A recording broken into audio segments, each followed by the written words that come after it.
Buen día, buen día.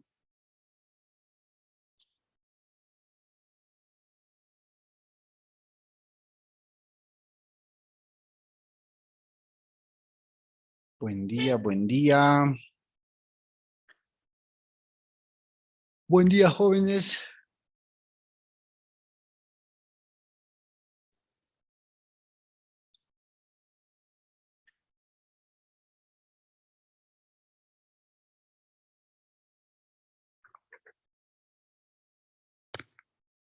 Buen día, chicos, buen día.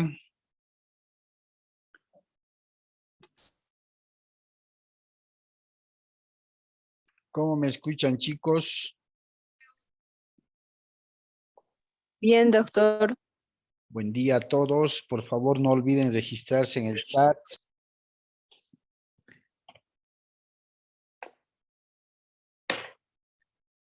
Buen día, buen día. Buen día, doctor. Buenos días, ¿cómo están?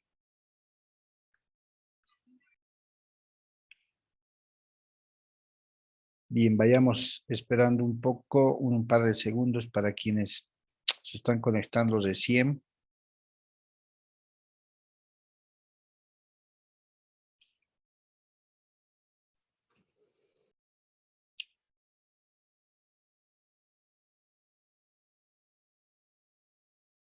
Bien.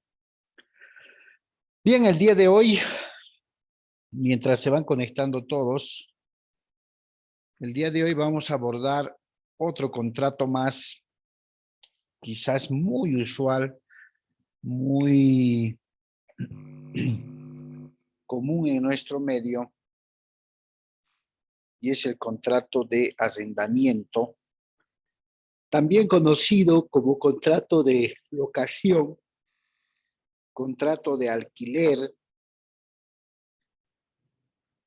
con algunas distinciones, pero es hablando de lo mismo, ¿ya? El Código Civil, que también lo vamos a analizar, establece de forma clara cuáles son las reglas que se deben seguir con respecto al contrato, al contrato de arrendamiento.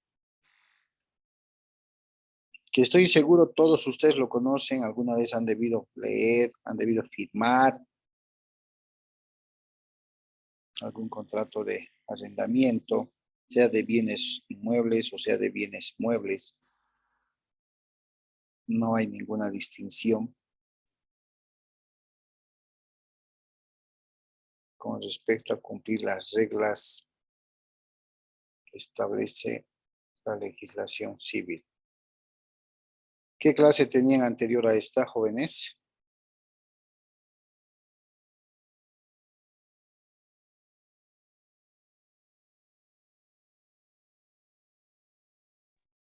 Introducción a la investigación científica, doctor. Introducción a la investigación científica. ¿Salen cansados o salen con bastantes energías?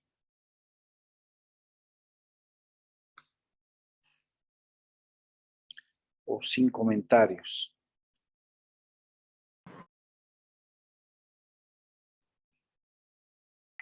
Parece que es lo último.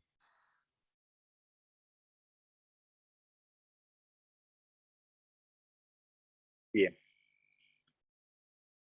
El día de hoy abordamos el tema del contrato de arrendamiento, también conocido como contrato de alquiler. ¿Ya?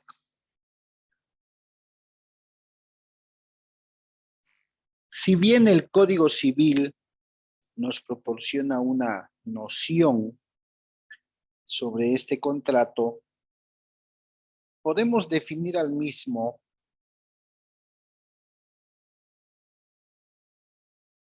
como aquel contrato por medio del cual una parte o persona llamada arrendador o denominada arrendador se obliga a ceder el derecho de uso y goce temporal de un determinado bien inmueble o mueble a otra denominada arrendatario, comprometiéndose este último a cancelar o pagar un canon de arrendamiento por el derecho cedido.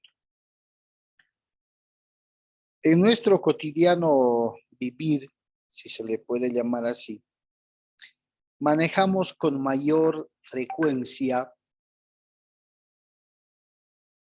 el término alquiler, ¿cierto? Contrato de alquiler. No siendo ninguna diferencia sustancial el uso de ese término, del mismo modo podemos definir como aquel contrato por medio del cual un propietario cede a otro llamado inquilino el uso, disfrute o goce de un bien, mueble o inmueble, a cambio de la cancelación de un canon de alquiler pactado entre las partes, ¿cierto? No hay ninguna variación sustancial con respecto a ese motivo. De ahí que no les extrañe si en textos de consulta o cualquier otra fuente bibliográfica encuentren términos sinónimos como arrendamiento, alquiler, locación inclusive. ¿Ya? ¿Quién es la persona legitimada para firmar un contrato de alquiler? Es una de las primeras situaciones que tenemos que ver. ¿Quién está habilitado? ¿Quién tiene la legitimación activa, la personería suficiente para poder suscribir un contrato de arrendamiento? ¿Quién es aquella persona que tiene el poder de disposición sobre un bien? ¿Qué se denomina? Propietario, doctor. Propietario, ¿cierto? Propietario.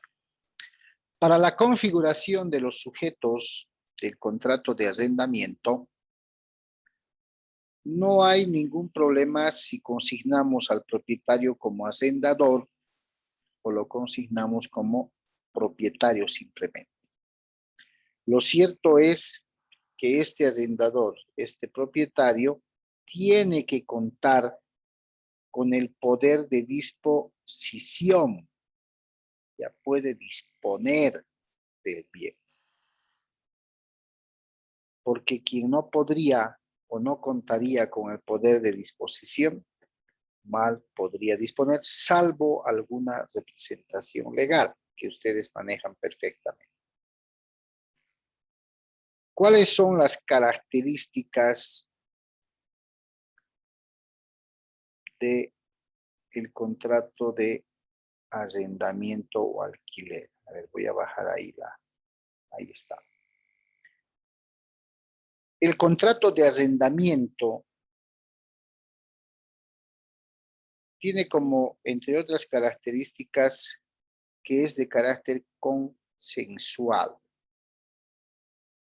bilateral, oneroso y además temporal.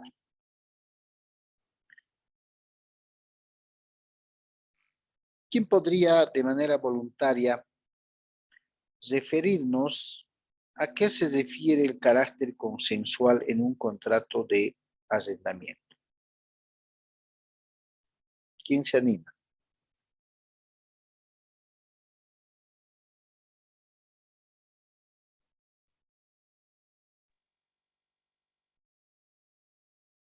¿Nadie? ¿En qué consiste el carácter consensual de un contrato? Es un acuerdo entre las partes, doctor. Ya, pero ¿qué tiene que ver lo consensual?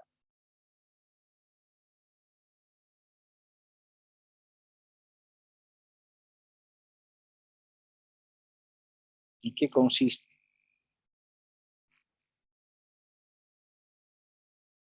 La voluntad de las partes. Ya. por qué el denominativo consensual?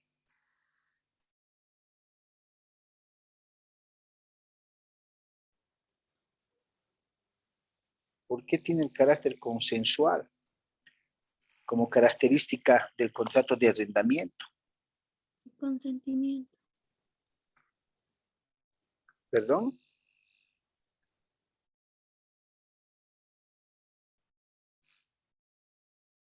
¿Nadie?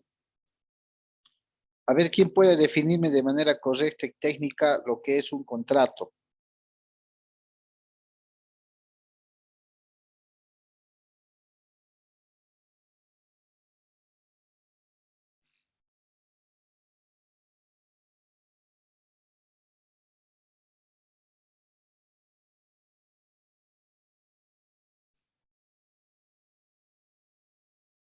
Nadie puede definirme lo que es un contrato, chicos.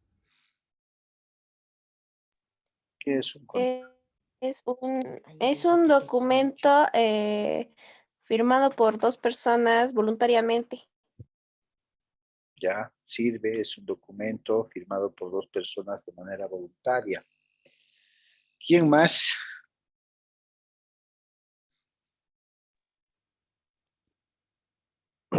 Es un acuerdo de voluntades donde se adquieren obligaciones y derechos, doctor.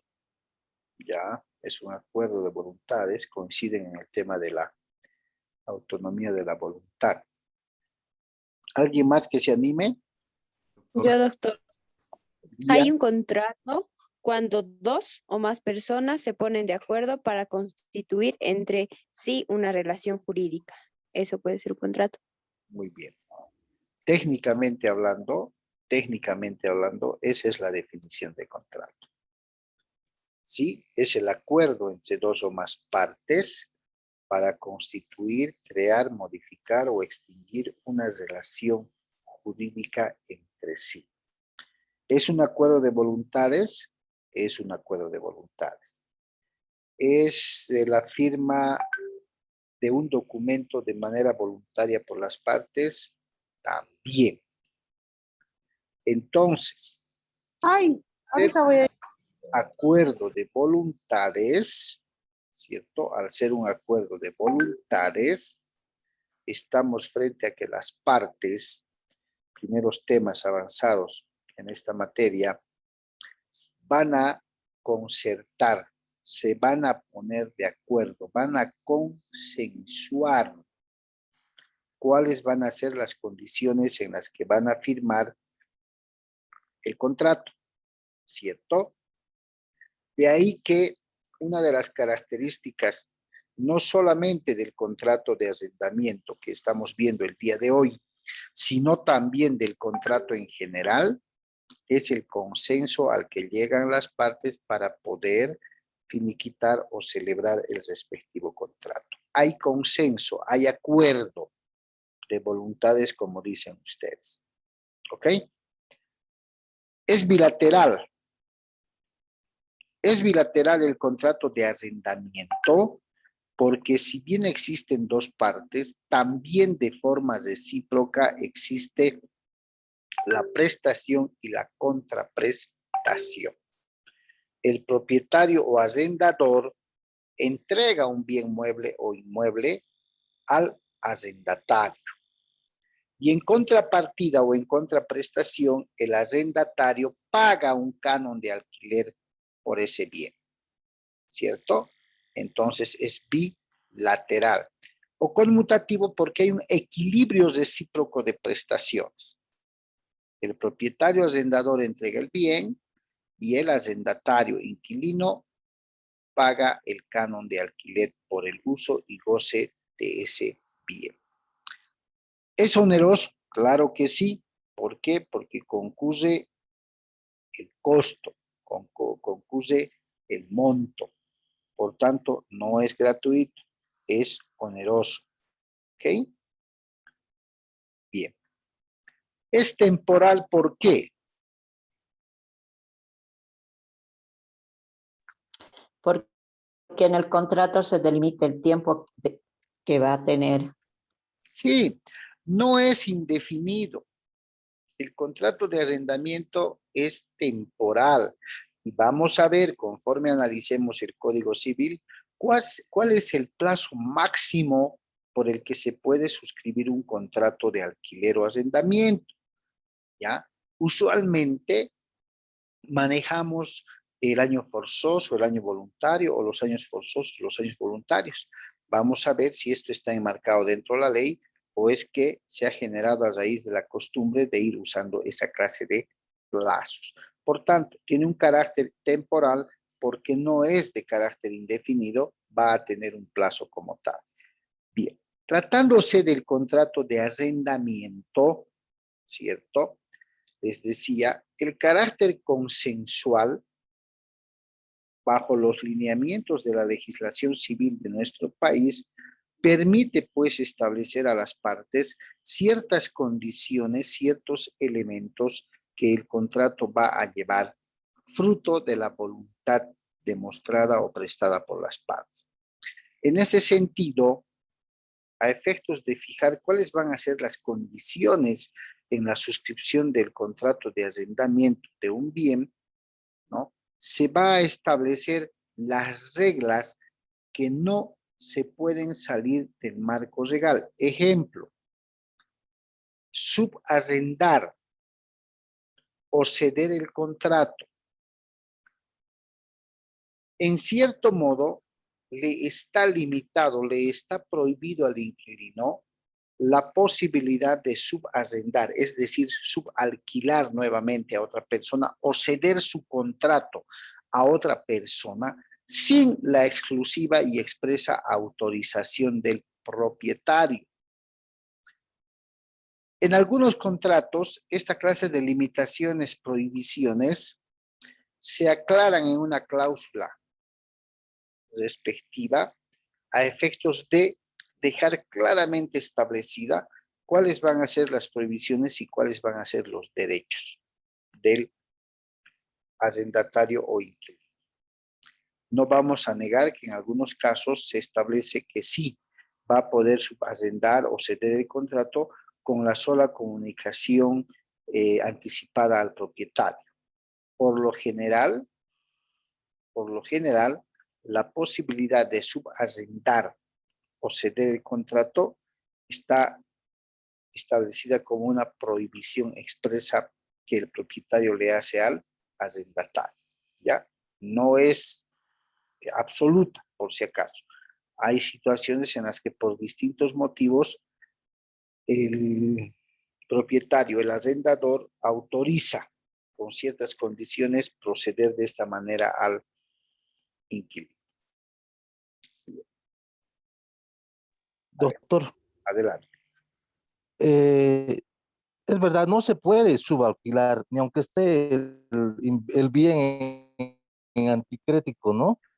No, en anticrético menos, porque en anticrético va a intervenir un capital de dinero, un capital fuertecito, ¿no? Pero en alquiler, la regla que se maneja por usos y costumbres es la prohibición de no subarrendar ni ceder el contrato a otra persona sin la autorización expresa del propietario. Sin embargo, reitero, hay algunas circunstancias en las que tanto propietario como arrendatario se ponen de acuerdo para poder establecer la posibilidad de subarrendar o ceder el contrato. Ahora, se presentan dos escenarios en la vida práctica de esta clase de contratos. El primer escenario es que cuando se ha firmado ya el contrato y está en vigencia, el inquilino está haciendo uso y goce del bien entregado por el arrendador o propietario, no podría subarrendar ni ceder el contrato de manera casual, de manera porque así le parece al arrendatario, ¿no? Otra cosa es, y esto se genera en el segundo escenario, que por alguna razón de fuerza mayor, el inquilino o el arrendatario se vea obligado a dejar el inmueble, pero en su lugar podría sugerir se ceda ese contrato a un familiar suyo. Ya, a un familiar, no a un extraño. Si el propietario consiente aquello, pues no hay ningún problema. Se cancela el primer contrato y se elabora el otro con el nuevo inquilino. Pero eso va a ser estrictamente excepcional, porque no olvidemos que el propietario es quien por lo general, ¿sí? Impone ciertas restricciones o limitaciones en el uso pleno del bien que se está otorgando en arrendamiento. Sin embargo, reitero, al ser un contrato, está sujeto a la voluntad de las partes, siempre y cuando esa voluntad no se salga del marco legal que la ley establece. ¿Ya? Lo vamos a ver enseguida.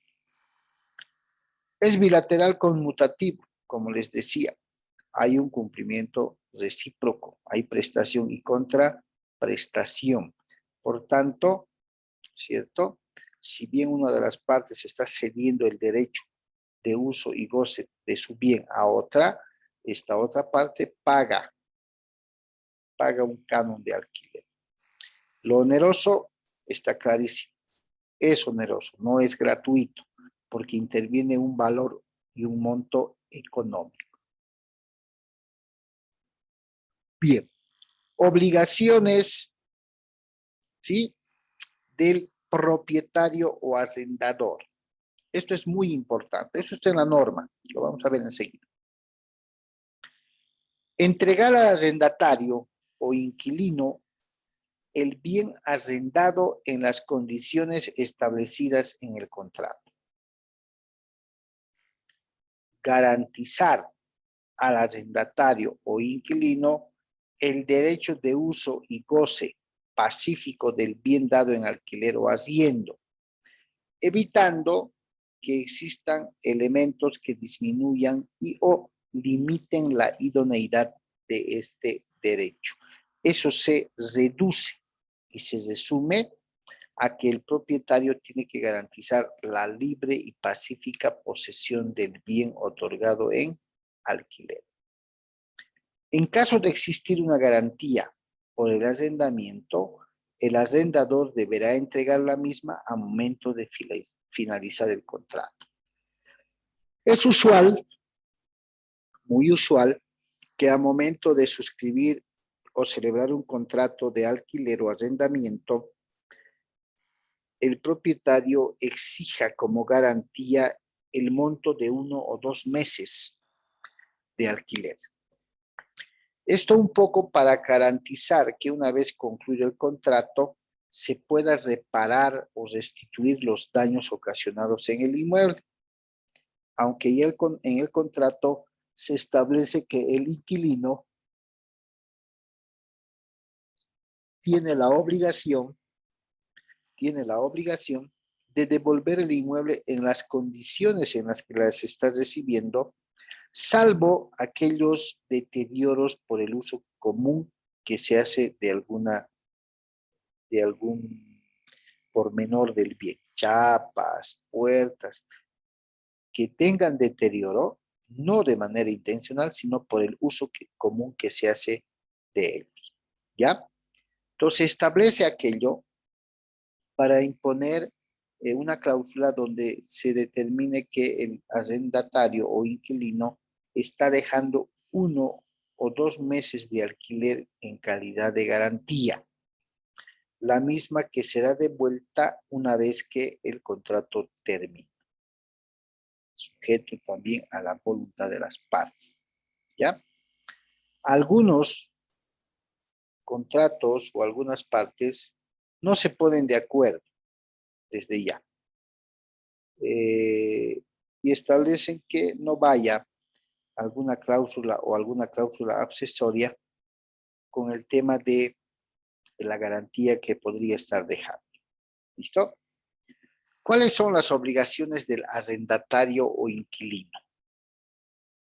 Utilizar el bien arrendado en los términos establecidos para el fin que sea destinado, Si es vivienda, pues tendrá que ser solo vivienda.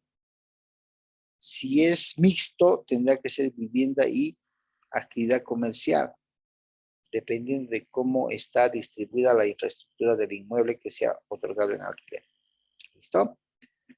Deberá utilizar el bien conforme a su naturaleza. Claro, si es vivienda, vivienda. Si es taller, taller. Si es restaurante, restaurante. Conservar y cuidar el bien de manera responsable con la diligencia de un buen padre de familia. Ustedes conocen perfectamente en qué consiste esa diligencia de un buen padre de familia. ¿Sí? Cancelar el canon de alquiler o de arrendamiento de manera puntual y restituir, quiere decir devolver el bien arrendado al momento de la finalización del contrato en las condiciones en que fue entregado.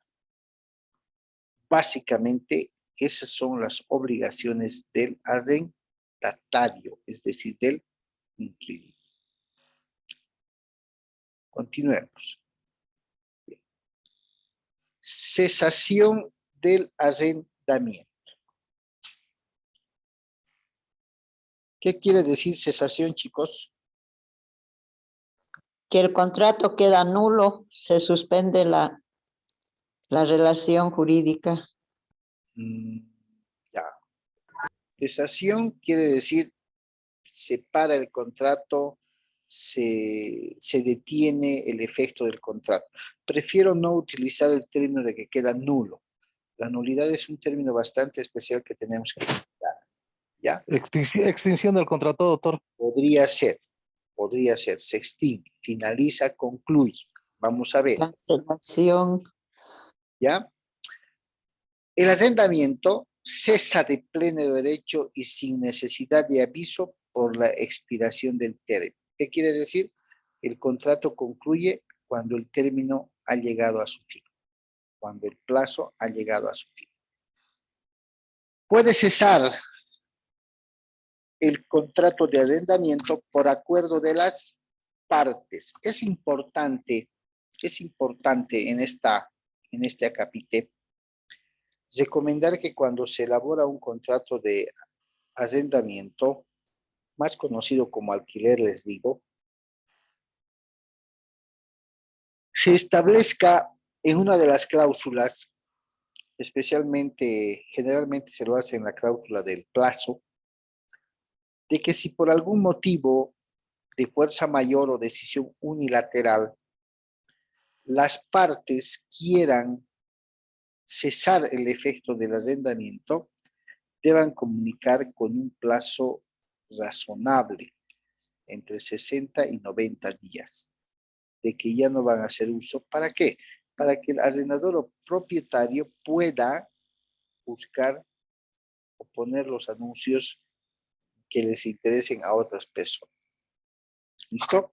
Eso es voluntario, pero se recomienda que se haga de esa manera y de forma recíproca. No solamente el arrendador, sino también el arrendatario tenga la posibilidad de poder cesar el efecto del contrato cuando aún no ha llegado el término a su finalización total. ¿Ya? Por desaparición del objeto del contrato. Esto se da por algún terremoto, algún sismo, algún temblor que marcadamente dañe la estructura y la existencia del bien, o en su caso que caiga, ¿cierto? Que perezca. Al no existir objeto, prácticamente el contrato quedaría extinto, sería cesado. ¿Ya? A ver. Bien. En el contrato de arrendamiento, el artículo 710 de nuestro Código Civil reconoce la posibilidad de una tácita reconducción de este contrato, de una renovación tácita, quiero decir. ¿Ya? ¿Y en qué consiste la tácita reconducción del contrato?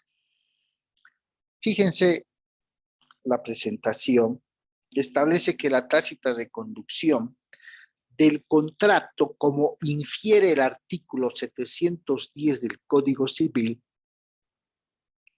la denomina renovación tácita, aplicable a los contratos de arrendamiento cuando la arrendadora, luego de vencido el plazo convenido, permite a la arrendataria seguir usando y gozando el bien otorgado en arrendamiento.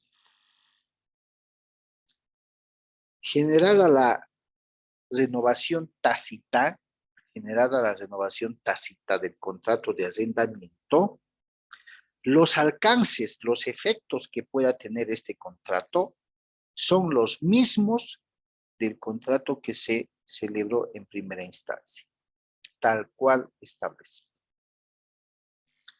En alguna ocasión ha habido preguntas en las que han manifestado, por ejemplo, cómo podría establecer un contrato de arrendamiento, ¿sí? Si cuando vencido el término el dueño no ha venido, no hemos podido renovar el contrato, ¿qué tiempo voy a vivir? Y todas esas situaciones. En este momento estamos estudiando el contrato de arrendamiento, que en este tipo de contratos existe una renovación tácita, una tácita de conducción, se llama en materia de derecho. Y esta figura se da cuando el propietario arrendador, llegado el momento y el término de conclusión del contrato, no le ha pasado algún aviso de que se quede nomás, o viceversa, cuando el arrendador o el arrendatario más bien no le ha comunicado al arrendador su deseo de permanecer y celebrar otro contrato ampliatorio. Ante esas circunstancias, la ley en su artículo 710 de la ley del inquilinato establece de forma clara que se va a renovar el mismo plazo. Ojo, en la tácita de conducción, el plazo por el que se renueva el contrato que tácitamente se está reconduciendo es el mismo que se hubiera suscrito en ese contrato principal. Si fue suscrito por 2 años, la renovación tácita va a ser por 2 años. Ya a eso se refiere. Por lo demás, se aplican las mismas condiciones establecidas en el contrato. ¿Alguna pregunta hasta aquí?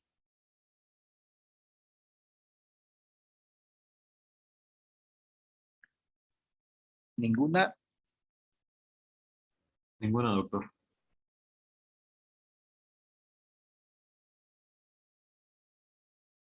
Bien. Continuemos. Enajenación del bien o cosa. Por enajenar entendemos transferir, vender, enajenar, ¿no? En todo caso significa vender, deshacerse del bien. Si el contrato de arrendamiento tuviera una fecha cierta, es decir, una fecha de vigencia permanente, y el arrendador vende la cosa, vende el bien, quiere decir, nueva dueña o nuevo propietario, ¿sí?, que vaya a comprar ese bien, debe respetar el plazo del contrato de alquiler que está vigente. Esto quiere decir que el propietario que venda o enajene el bien debe comunicarle al comprador, al que va a ser el nuevo propietario, que dicho bien inmueble se encuentra con un contrato de alquiler vigente. ¿Ya?